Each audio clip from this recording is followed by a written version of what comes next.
Good evening everyone, welcome to another episode of Arrons Allotment. This episode is going to consist of me planting an Amaryllis bulb. It will consist of also me showing you my 2016 plan for the second allotment, also my Black Friday deal bargain, and any other little bits and pieces, maybe a tour or something like that. It's going to be a mixture of about several videos again due to the time of year. So I shall get back with you shortly. Okay, so there it is, Amaryllis. I've put it off for 2 or 3 years. I was going to get one, but I've never seemed to get around to purchasing one, sorting one out, etc. But my grandma's had a couple and they make a lovely house plant for the Christmas New Year period. I bought this last week, so it's definitely due for going in now and me potting it up. As you can see, it was only £2.59. The variety is Red Lion, and I got it from Aldi of all places. I've had a couple of good plants from them this year, climbing clematis, so I thought I'd give this one a try. Right then, so here we go, Amaryllis, Red Lion. See what we've got in here. Okay, so firstly we have the bulb itself, which has got a bit of a growing tip already on it, just there. Plenty of roots there, good root, firm, so the bulb's not rotten or anything. I did check this as I got it out of the shop anyway. I think that's important, so when you get home you're not feeling disappointed. Also, you get a bag of soil, compost, so just give that a bit of a shake, make sure it's all nice and loose. And finally, you get the pot. So a 6-inch pot there, which is nice. Right then, so also what I'd suggest at this stage is, if you, with the pot, because it's got so many holes in it at the bottom there as you can see, something such as a saucer or something you could put underneath which can water your Amaryllis bulb from. I wouldn't recommend watering it from the top, as where the crown pokes through, which will be going above the compost, if you do overwater it, it can rot the top, so it will ultimately rot the rest of the bulb, and then you'll just end up with a rotted bulb and very disappointed. So firstly, you give the compost a bit of a shake, because you don't know how it's compact or anything, you don't know what to expect. I'm doing this on a piece of newspaper as well, so I don't get it anywhere, but as it's cold outside in the greenhouse, etc. So I brought it indoors, we'll make sure I'm using a bit of precaution. So what I'm going to do first is, for a couple of inches soil in the bottom, make sure it's all level, firm it down a bit with your fingers, like such, and then I'll just plonk the bulb on top, just for a bit of scale really, and you want the neck trying to stick out a bit from the pot. Definitely the stem needs to come out, but the neck, I always like to see the neck stick out, and ones I've helped people previous do this is the way they've done it, and they've had great results, so I don't see any reason to do anything different really. So with that in mind, just keep it firm and then just enter the soil around it, packing it in as you go around, keep things nice and firm.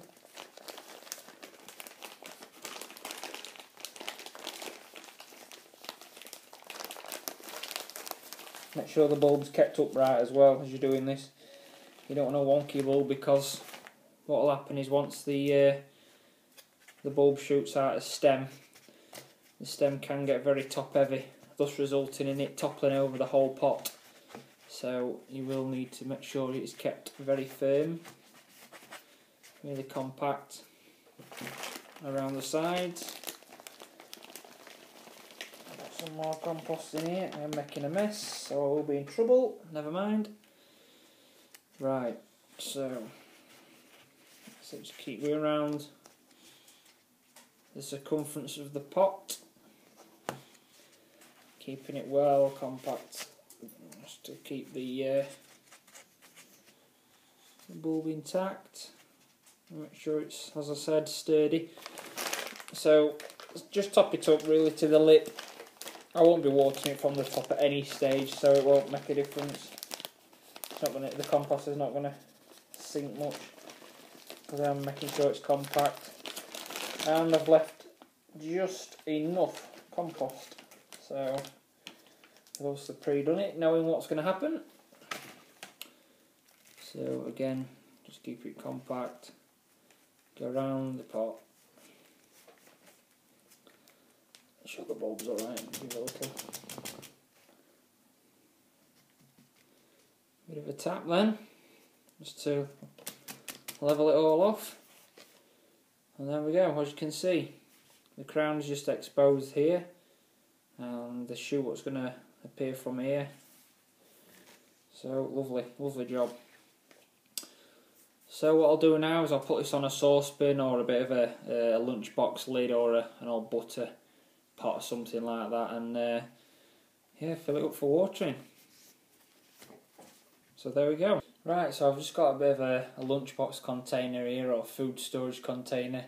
It's about 2 inches deep, so I've filled it about a third of the way up. So all you do then is just pop it in. Fills it up about halfway, so it's not going to overflow, and it'll keep the roots nice and moist, and it can uptake of water whenever it's required, really. Once you've done that, put it on a windowsill or somewhere like that, somewhere nice where it can get a bit of sun. It should flower for around about 6 to 8 weeks, so I'll have a lovely bit of flower spike for Christmas, New Year time. That's pretty much it, all I can suggest really. I mean, you can always stake it if you want to, you know, as the bulb grows, as the stem grows, sorry. It will become, as I said, top heavy, so it could result in it toppling over, which you don't want. Or alternatively, you can just stick it in a bigger pot and give it a bit more buoyancy. But yeah, for the time being, that's it. Amaryllis, variety, Red Lion. The next part of this video consists of my Black Friday bargain, as I like to call it. There it is. U Greenhouse. It's courtesy of the Norfolk Greenhouse Company, and it's a 6x6 greenhouse with all the bits and pieces, so that's my next task before Christmas, to put that up. It was 30% off, so I've took full advantage of it. I'm very, very happy, and should keep me busy this weekend, providing there's no wind. Everything's all ready to get it sorted, so I might need a hand depending on how good the instructions are.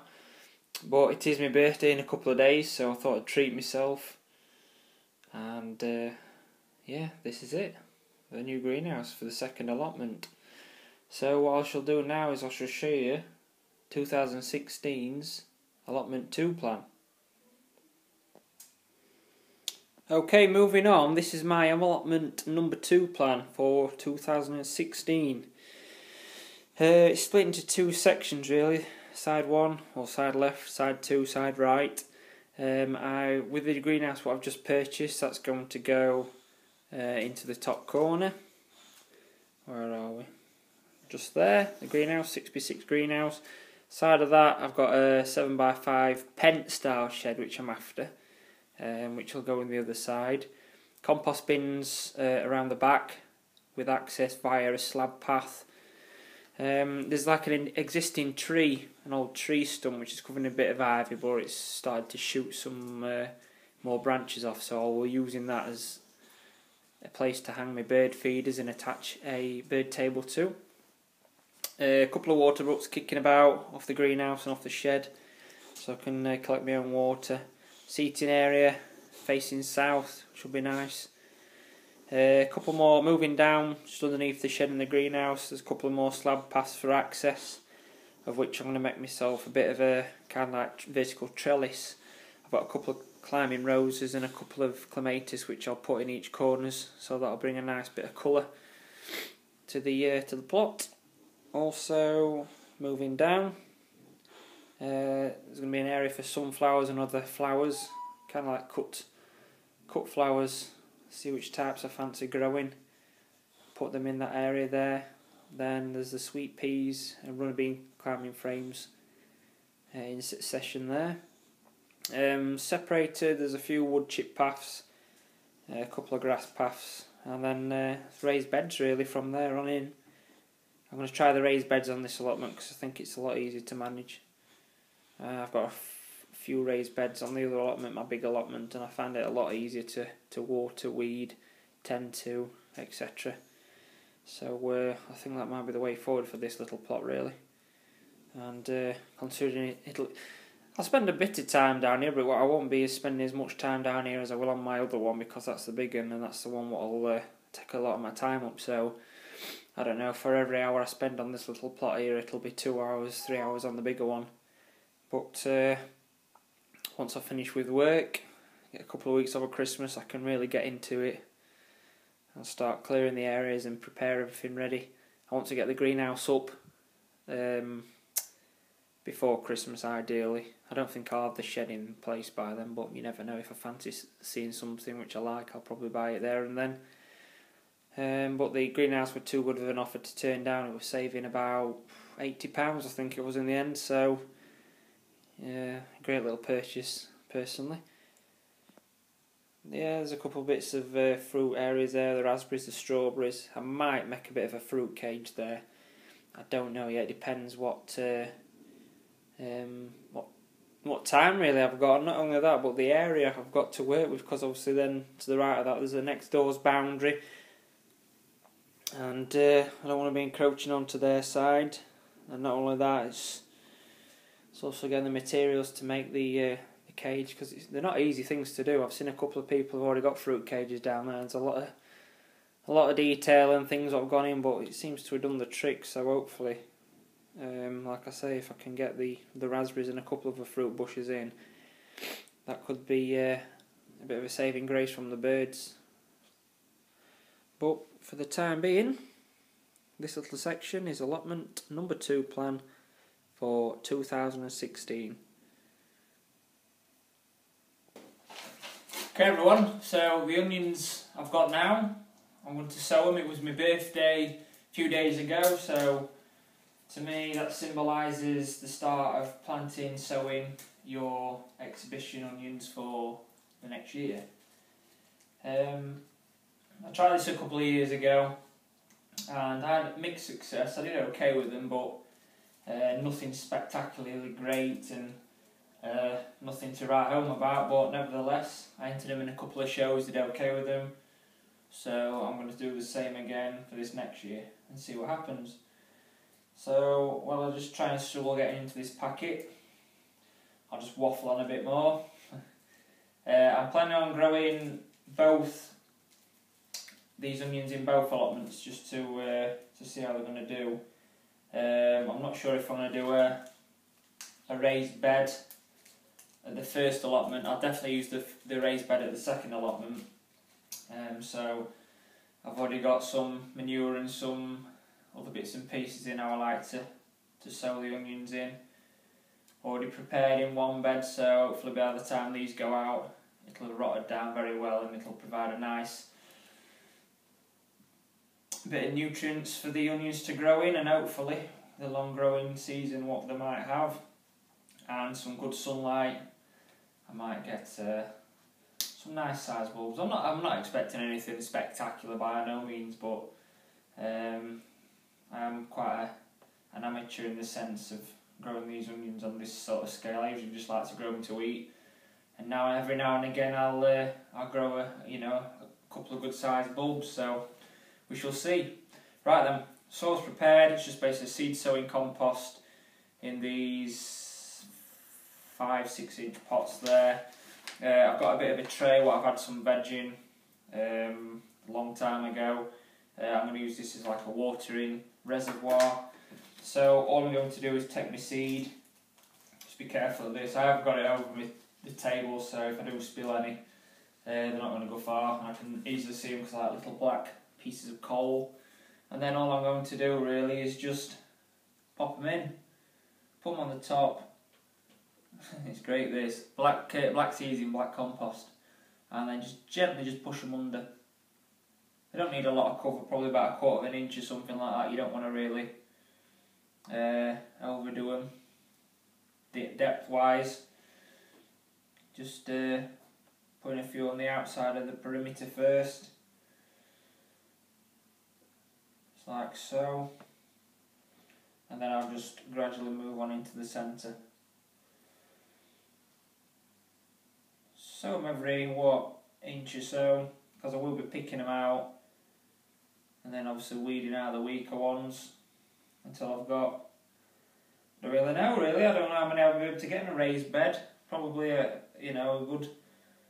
good amount, and if you want to grow them on for a good size, you'll probably be able to get about a dozen in a 4-foot square bed, I'd assume. Maybe 16, something like that, depending on how much they decide to grow out really. But all I'm doing is just popping these in, just underneath the surface, and then just covering them with the soil, scratching some soil back over them as I go by. And all I'd say is keep these at about 20 degrees or something like that. Room temperature really, it's about 15 to 20 degrees. Maybe a bit more if you've got the heating on. And just keep the reservoir topped up. Obviously don't waterlog them with it, but all I'm going off is my own experiences, and like I say, they paid dividends the year before. So I'll just keep popping a few more of these in. Just like so. Put one in there. Right, a bit of a tap. Right, that's the first one done. So I'll get on with the second one and I'll get back to you in a minute. Okay everyone, so that's it. 2 5-inch pots for show exhibition onions next year. Variety is Kelsey. So I'll just give them a water and pop it in the little reservoir tub I've got at the bottom. Keep them quite warm, keep them watered, not overwater them. Moist to be fine, because obviously the compost will soak up the water anyway, so you don't need to really water them from the top. And yeah, we'll see where we go from there really. Hopefully I have good success for the forthcoming year, and I'll do all I can and tend to them and really look after them well as I normally do, just to see how far I get really, and just to see what effect all this planning and preparation I've put in place for these for next year occurs, and whether I can do well at the shows next year. Like I say, I'm not doing it for Olympic size veg or anything like that. I'm just going to see how far I can get with it.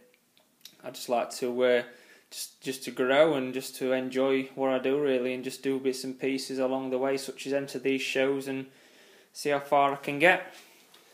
And hopefully with that in mind, I'll be able to bring home these trophies again next year from my success from a couple of months ago. So that's the intentions anyway. So I'll just go a little update on the Amaryllis. There you go. It's just developing a couple of flower spikes now coming up. So hopefully by Christmas we might see a first flower. Who knows? Fingers crossed. So for the time being, thank you very much for watching the video. I hope you've enjoyed it.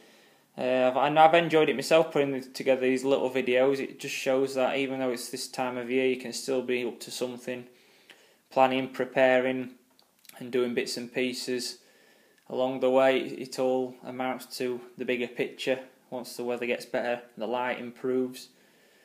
So that's about it really for this episode. Thank you for the comments for the last video, I do appreciate it. And also thank you to my new subscribers who have recently just subscribed to the channel. I'm very chuffed. I didn't expect as many subscribers as what I've got, so I'm really chuffed. And keep sharing the videos, or keep linking them in. It's great, really appreciate it. So just to recap then, this video's consisted of planting my Amaryllis bulb, planning for allotment 2 for 2016, my Black Friday purchase, which was the greenhouse, which I'm really pleased about, and also sowing these exhibition onions. I have got 2 weeks off between Christmas and New Year, so I will be uploading one more video before that period, hopefully. I'm really looking forward to getting on the plot and really getting into the ground and get everything sorted and preparing for next year. Just hope I get the weather. So from me until next time, thanks for watching. I'll see you soon.